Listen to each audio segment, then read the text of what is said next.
The tension lit up instantly when Jim Jones appeared to pull the curtain back on Dame Dash, because when industry veterans start exposing business history, the streets lock in heavy. Jim didn't come in whispering. Dame's impact was on the Dipset. Dame's impact on the Dipset was nothing. What his impact was in Harlem? Dame impact in Harlem was nothing.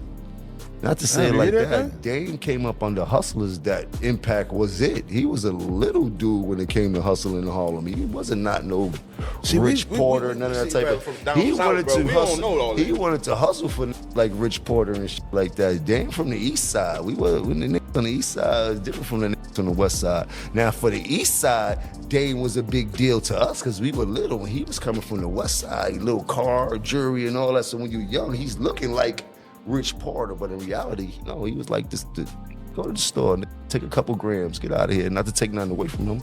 You heard? He stepped forward with confidence, implying that some of Dame's past leadership decisions and business moves weren't as flawless as people remember.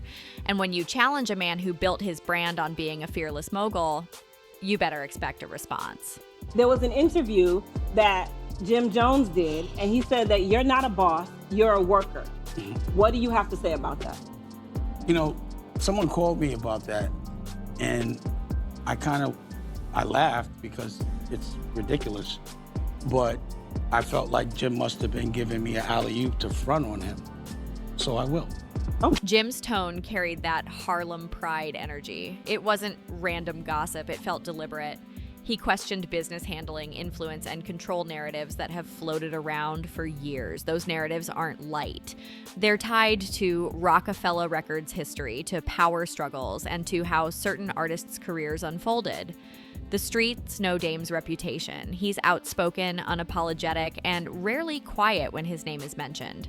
So when Jim hinted that Dame's leadership style might have caused friction or mismanagement behind the scenes, it hit deep. Legacy is sacred in hip-hop business. If someone suggests cracks in the foundation, that's more than drama. That's legacy warfare. But with him bringing Dip in to the Roc-A-Fella. You're talking about two different things. You're talking about the streets and you're talking about the music and shit like that. No, I was talking about the streets. I'm not saying he wasn't a hustler in the streets. Right. You heard? But he wasn't the big dog. He wasn't that. He just had a couple packs like everybody else in Harlem. You heard? His name doesn't ring bells for being the hustlers in Harlem. He made a movie called Paid in Full. He wasn't in the movie. Right. His character was nowhere in that movie. So I don't want people to get up here and be like, yo, he's trying to do something. No, Tell your man nigga. to with a something. He was just an actor In in the code, yeah. the movie's about Rich Porter and all those guys. Dame was not a character in that movie. He's not a Rich Porter. They didn't change Dame name to Kane or Kane. They changed Rich name to Mitch. Right. You heard? Like, he wasn't one of those figures. He was a hustler growing up adoring those type of figures. Right. You understand what I'm trying to say? What made this explosive is timing. Hip-hop has been revisiting its early 2000s history more openly lately. Old deals, old partnerships, old splits. Jim's comments felt like another layer added to that ongoing reflection. He didn't sound angry. He sounded certain. Certainty fuels controversy. Dame didn't sit back. He fired back hard. His response wasn't subtle. He defended his role in building brands and shaping careers, emphasizing his track record as a businessman who moves independently. Independence is part of Dame's identity. Questioning that identity feels like direct disrespect. And the people that he's rapping about in a lot of his records, like Rich Porter and Lou Sims, these are people I actually used to hustle with. Now, at 15, I'm not gonna say I was a legend at hustling. I wasn't, I was 15. But the people that we were looking up to, by the time I got to their age, I definitely made more money than them, and I was more impactful as it relates to culture, because it wasn't being known for selling drugs. I was never known for selling drugs. But what you won't do, you could ask Lou Sims if he ever sent me to the store, or ask anybody that you know that was in that world that ever sent me to the store. See, I never hustled with Jim, and I don't think he ever bought a car till it was with rap money. It was never a street thing. I knew him as Jomo, and it's not a bad thing. This was his name, and he was like an 8-year-old, like a younger kid running around with a clip-on tie, and he lived in 1199 at Dave's house, because I guess whatever it was, he lived. The streets love a heavyweight exchange. Jim represents Harlem grind and dipset culture. A Dame represents entrepreneurial boldness and Roc-A-Fella legacy. When those two energies collide verbally, sparks fly. Fans immediately split into camps. Some said Jim was just speaking truth about complicated history. Others said he was trying to diminish Dame's impact unfairly. Impact debates never end cleanly. The conversation moved fast online. Clips of Jim's comments got reposted with dramatic captions. Dame's rebuttal circulated just as quickly. Each side framed the other as misrepresenting history. This isn't about newcomers chasing headlines. These are veterans protecting reputations built over decades. Reputation protection always feels intense. And when intense pride meets public platforms, drama explodes loud. So I never really knew him as, like, growing up. He was always a little kid. Yeah. But Fredo, Cameron brought him around, and I was like, why are you with Jomo? And he was like, well, and he admitted this, well, he has a crib we go to, we just using him, blah, blah, blah. I was like, yeah, all right, it's Jomo. But he's done what he's had to do. But, you know, he wasn't there to say that. But if he can say that, like Dookie, I used to hustle with Dookie. He was my lieutenant. Not Dookie. I thought he was calling the man Dookie. Yeah, you were wrong. Pause. Pause. Dookie, Duke the God is, we call him Dookie, Paul. Okay. But Duke the God is with the Dipset. I used to hustle with him.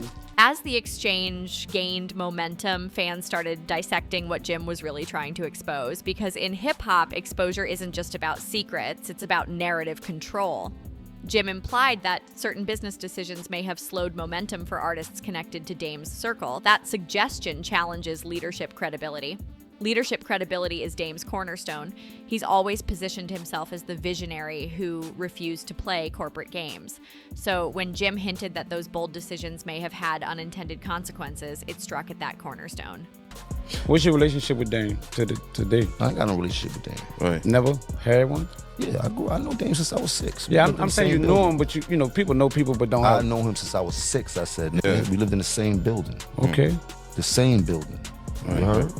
The same building. I played on the second floor with everybody. Same Mace had building. an impact in Harlem? No. After he did music. Right. After he did music, right. After he did music. Ken was a basketball player. He had his own little influence because he was dumb nice at basketball. They both. Basketball. You heard? Right. That was a skit when y'all was playing basketball and threw the ball and get up. That was a skit. I say these. I think that's a skit. Yeah. Mace was talented. He was a dancer. And Mace didn't excel at the rapping really to after high school they started getting on and shit like that, and then he excelled and then started getting on first and signed first, and then now helped Cam and everybody get on and shit like that. The streets began revisiting old Roc-A-Fella splits, interviews, and documented disputes. Old footage resurfaced showing tension within the label during its peak years. Social media detectives connected dots that may or may not have been meant to connect, but once a narrative gains traction, it grows legs. Dame's rebuttal focused on empowerment. He framed himself as someone who gave artists ownership and opportunity. That empowerment narrative counters Jim's implied criticism directly. What made Dame's response strong was tone. He didn't sound shaken, he sounded ready. That readiness tells the streets he anticipated pushback and wasn't about to let his legacy be chipped away casually. Jim's energy stayed firm too. He didn't retract. He doubled down subtly by standing on his viewpoint.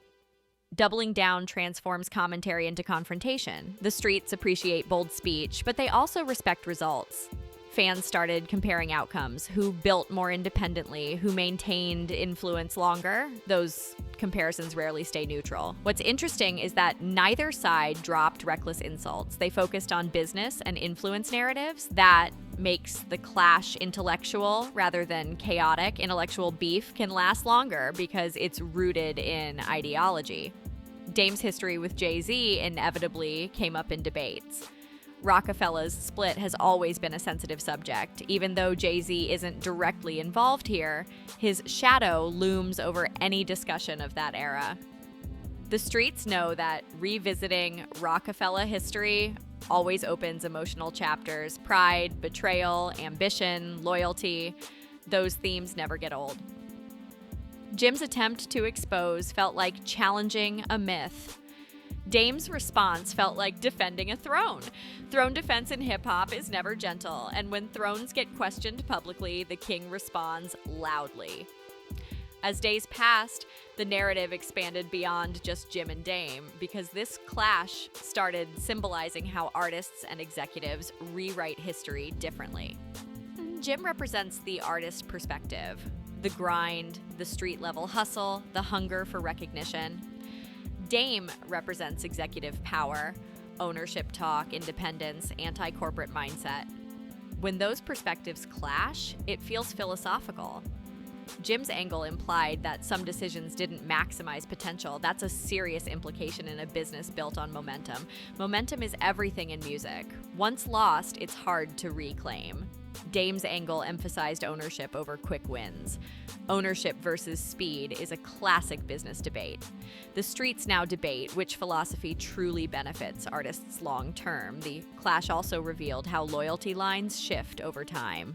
Former allies sometimes reinterpret the same events differently years later. Memory evolves. Social media amplified selective quotes. Selective quotes reshape tone. Tone shapes perception. Fans analyzed body language in interviews, comparing who looked composed and who looked animated. Animated energy can look defensive or passionate depending on viewer bias. The streets remain divided. Some say Jim exposed uncomfortable truths. Others say Dame built platforms that many artists benefited from. What keeps this gripping is that both men have receipts in their own ways. Jim has cultural impact tied to Dipset dominance. Dame has executive influence tied to Roc-A-Fella's rise. This isn't a simple right versus wrong situation. It's layered pride meeting layered history. Layered history makes beef feel heavier. The tension doesn't feel temporary. It feels like an ongoing debate about who shaped the culture more significantly.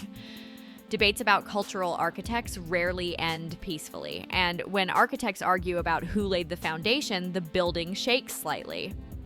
When the dust settles for now, the bigger takeaway from this clash is that hip-hop history is never fixed. It's constantly renegotiated in public view.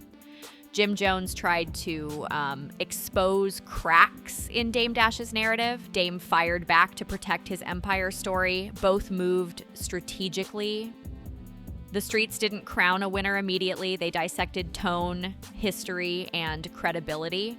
That dissection keeps conversation alive longer than simple insults ever could. This clash highlights how veterans guard legacy fiercely. Legacy equals power. Power equals influence. Jim's confidence signals he believes his truth deserves space. Dame's intensity signals he refuses to let his narrative be rewritten without resistance. The exchange stayed verbal. That restraint keeps it cultural rather than destructive, but restraint doesn't eliminate tension, it just makes it simmer. Simmering stories often last longer than explosive feuds. Fans now watch closely for the next interview, the next podcast appearance, the next subtle jab. Anticipation fuels longevity. This isn't just drama, it's an ideological showdown between artist pride and executive pride. Both sides carry weight. The streets understand one thing clearly. When two outspoken figures with deep roots clash, history gets re-examined publicly, and public re-examination changes perception forever. Whether this escalates or cools down, it has already added a fresh chapter to New York's long-running saga of power moves and pride battles. The culture thrives on moments like this. They remind everyone that success stories often contain hidden friction. Friction sparks dialogue. Dialogue keeps hip-hop alive. If you stayed locked in through this entire breakdown, make sure to like the video and subscribe so you don't miss the next story the streets won't stop talking about.